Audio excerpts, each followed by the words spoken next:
అందరికీ నమస్తే అండి.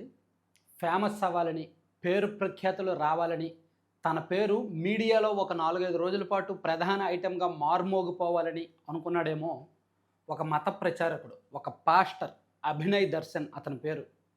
ఆయన తన మీద తానే దాడి చేయించుకొని, తన మీద మతోన్మాద శక్తులు దాడి చేసినట్టుగా ప్రచారం చేశాడు. ఒక వార్తను ఆయనకి ఆయనే సృష్టించాడు. ఒక రకంగా ప్రభుత్వం మీద బురద జల్లాలనుకున్నాడేమో, లేదా ఒక అలజడి సృష్టించాలనుకున్నాడో, లేదా తనకు పేరు ప్రఖ్యాతులు రావాలి, తన తన పేరు మారుమోగిపోవాలి, మీడియాలో తనే ప్రధానంగా ఉండాలి. ఏదైనా తన ఇంటెన్షన్ ఏదైనా కావచ్చు. కానీ ఓవరాల్‌గా ఈ కుట్రను పోలీసులు ఛేదించారు.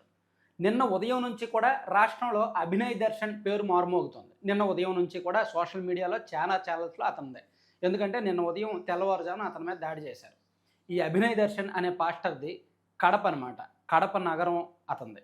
సో, ఆయన ఈ సంవత్సరం జనవరి నుంచి విశాఖపట్నం జిల్లా ఏజెన్సీ ప్రాంతాల్లో పాదయాత్ర చేస్తున్నాడు. అక్కడ స్థానికంగా కొంతమందిని కలుస్తూ మేబీ ఆయన మతం మారాలని చెప్తున్నాడో, లేదంటే మత ప్రచారం చేస్తున్నాడో. సో, మత ప్రచారకులు ఇంకేం చేస్తారు పాదయాత్ర చేయడం అంటే? ఆ గ్రామాల్లో ఎక్కడెక్కడైతే ఏజెన్సీ గ్రామాల్లో సాధారణంగానే క్రిస్టియానిటీ ఎక్కువ ఉంటది కాబట్టి, ఆ గ్రామాల్లో తిరుగుతూ, ఆ యువతను కలుపుకుంటూ తిరుగుతూ పాదయాత్ర చేస్తున్నాడు. సో, ఈ మార్చిలో అనుకుంటా ఒక 2 నెలల కిందట కాకినాడ జిల్లాలో ఒక మీటింగ్ పెట్టి భరోసా పార్టీ అని ఒక పార్టీ కూడా ప్రకటించాడాయన. అయితే ఆయన పాదయాత్ర ఎక్కడ పెద్దగా వార్తల్లో హైలైట్ అవ్వట్ల. తనకు తానుగానే సోషల్ మీడియాలో పోస్ట్ చేసుకోవడం తప్ప ఎవరు పట్టించుకోవట్ల. అండ్ ఒక పార్టీ ప్రకటించినా పెద్దగా మీడియా ఫోకస్ రాలేదు. మీడియాలో హైలైట్ అవ్వలేదు. తన పేరు ఎవరికీ తెలియట్ల. సో, ఇదేంటిది ఏమీ తెలియట్లేదు. నేను ఇంత పాదయాత్ర చేస్తాను, ఒక పార్టీ ప్రకటించాను, ఎవరు తనని పట్టించుకోవట్లేదని చూడండి. కేఏ పాల్ గారు అప్పుడప్పుడు వితండవాదాలు మాట్లాడతాడు, అడ్డగోలుగా మాట్లాడతాడు, విపరీతమైన హైప్‌తో మాట్లాడతాడు చూడండి. అందుకని కేఏ పాల్ గారు మీడియాకి ఒక ఐటెమ్‌గా మారారు. ట్రోల్ ఐటెమ్‌గా మారారు అండ్ మీడియా ఐటెమ్‌గా మారారు అన్ని రకాలుగాను. సో, బహుశా ఆ దారిలో ఈయన కూడా వెళ్ళాలనుకున్నాడో, లేదంటే ఆయన ఇంటెన్షన్ ఏదైనా కావచ్చు. ఆయన నిన్న తన మీద తనే ఒక 6 యువకులతో దాడి చేయించుకొని ఇమ్మీడియేట్‌గా సోషల్ మీడియాలో పోస్ట్ చేసి పాస్టర్ అభినయ్ దర్శన్ మీద మతోన్మాద శక్తులు దాడి. అతను గిరిజన ప్రాంతాల్లో పాదయాత్ర చేస్తుంటే మతోన్మాద శక్తులు కొంతమంది అతన్ని 4 రోజుల నుంచి బెదిరిస్తున్నారు. బెదిరింపు కాల్స్ వస్తున్నాయి. సో, అతని పాదయాత్రను అడ్డుకోవడానికి, అతని ఎదుగుదలను ఓర్వలేక వేరే మతం వాళ్ళు అతని మీద దాడి చేశారు అని విపరీతంగా నిన్న పొద్దున్న సోషల్ మీడియాలో ఇన్‌స్టాగ్రామ్, ఫేస్‌బుక్, యూట్యూబ్ ఎక్కడ చూసినా ఇదే వార్త మారుమోగింది. పోలీసులు కూడా ఆ కోణంలోనే దర్యాప్తు చేశారు. నిజంగా మతోన్మాద శక్తులు ఏమైనా ఇక్కడ దాడి చేశారా? గిరిజన ప్రాంతంలో యువకులు ఎవరైనా దాడి చేశారా? అని పోలీసులు ఇమ్మీడియేట్‌గా రంగంలోకి దిగి ఎవరైతే అతని మీద దాడికి పాల్గొన్నారో ఆ వీడియోలు వచ్చాయి కదా బయటికి. సో, ఆ వీడియోలు కొన్ని ఉన్నాయి. ఆ వీడియోలను చూసి వాళ్ళు ఎవరు అనేది ఐడెంటిఫై చేశారు. జస్ట్ ఒక గంట, గంటన్నర ఇన్వెస్టిగేషన్‌లో పోలీసులు నిజం నిర్ధారించేశారు. వాళ్ళందరినీ ఐడెంటిఫై చేసి వాళ్ళ మొబైల్స్ చెక్ చేశారు. వాళ్ళ మొబైల్స్‌లో ఈ అభినయ్ దర్శన్ పెట్టిన వాట్సాప్ ఆడియో మెసేజ్ ఉంది.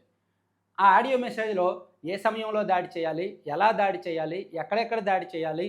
ఆ తర్వాత వీడియో ఎవరు షూట్ చేయాలి? దాన్ని ఏ ఏ ఖాతాల్లో పోస్ట్ చేయాలి? ఎవరెవరికి పంపించాలనేది చాలా క్లియర్‌గా ఇన్‌స్ట్రక్షన్స్ ఆయనే ఇచ్చాడు. సో, అవన్నీ పోలీసులు నిర్ధారించుకొని ఈ అభినయ్ దర్శన్‌ని కూడా ప్రస్తుతానికి కేసు నమోదు చేశారు. చూసారా? ఎటువంటి దరిద్రులున్నారో మన సమాజంలో. సారీ, ఇలా అన్నానని ఏమనుకోవద్దు. అతను మత ప్రచారకుడిగా ఉండడం తప్పేమీ కాదు. అతను పాదయాత్ర చేయడం తప్పేమీ కాదు. పార్టీ పెట్టడం తప్పేమీ కాదు. కానీ తను ఈ పాస్టర్ మీద దాడి అనేది నిజంగా నమ్మితే, ఆ వర్గం వాళ్ళు నమ్మితే రాష్ట్రంలో ఈ పాటి శాంతి భద్రతలు ఎలా ఉండేవండి? మతాల మధ్య గొడవలు జరగవా? ప్రాంతాల మధ్య గొడవలు జరగవా? కులాల మధ్య గొడవలు జరగవా? సో, ఖచ్చితంగా ఇటువంటి వాళ్ళని ఏమనాలి? దరిద్రులు అనుకోకపోతే ఇంకేమనాలి? సో, ఇటువంటి వాళ్ళ మీద ఎటువంటి శిక్ష వేయాలి? ఎందుకంటే నిన్న పొద్దున్న ఈ ఘటన జరిగిన వెంటనే మనకు కూడా మన ఛానల్ సబ్స్క్రైబర్స్ చాలామంది ఆ వీడియో క్లిప్పింగ్స్ పెట్టారు. అన్న దీని మీద వీడియో చేయండి, దీని మీద వీడియో చేయండి. నాకేం అర్థం కాల.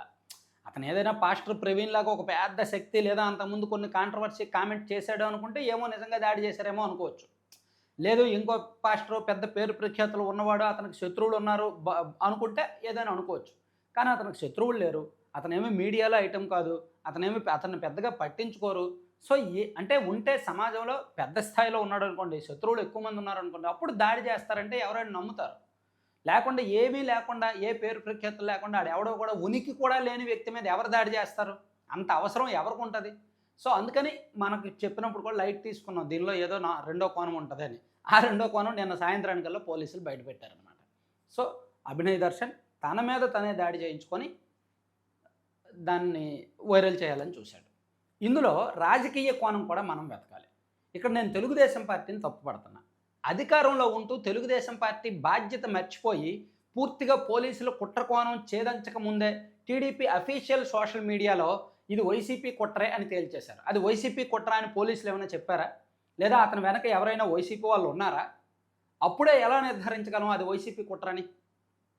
ఇక్కడ టీడీపీ అఫీషియల్ సోషల్ మీడియాలో ఇటువంటి పోస్ట్ పెట్టడం తప్పు. పార్టీ అధికారంలో ఉంది, బాధ్యత తీసుకోవాలి, బాధ్యతగా ఉండాలి, జాగ్రత్తగా ఉండాలి. సో ఇది ఒక సున్నితమైన వ్యవహారం, మతాలకు సంబంధించిన వ్యవహారం, ప్రాంతాలకు సంబంధించిన వ్యవహారం. ఎటువంటి నిర్ధారణ లేకుండా ఒక పార్టీ మీద ఆపాదించేస్తే ఎలా? సో ఆ విషయంలో టీడీపీ బాధ్యత మర్చిపోయిందని అనుకోవచ్చు. ఈవెన్ పోలీసులు చెప్పలేదుగా. పోలీసులు ఏం చెప్పారు? తనకు తాను కుట్ర చేశాడని చెప్పారు. అంతే తప్ప తన వెనక ఒక పార్టీ ఉంది, పార్టీ కుట్ర చేసిందని చెప్పలా. సో ఇటువంటి విషయాల్లో టీడీపీ బాధ్యతగా వ్యవహరిస్తే మంచిది, అధికారంలో ఉన్నారు కాబట్టి. Thank you.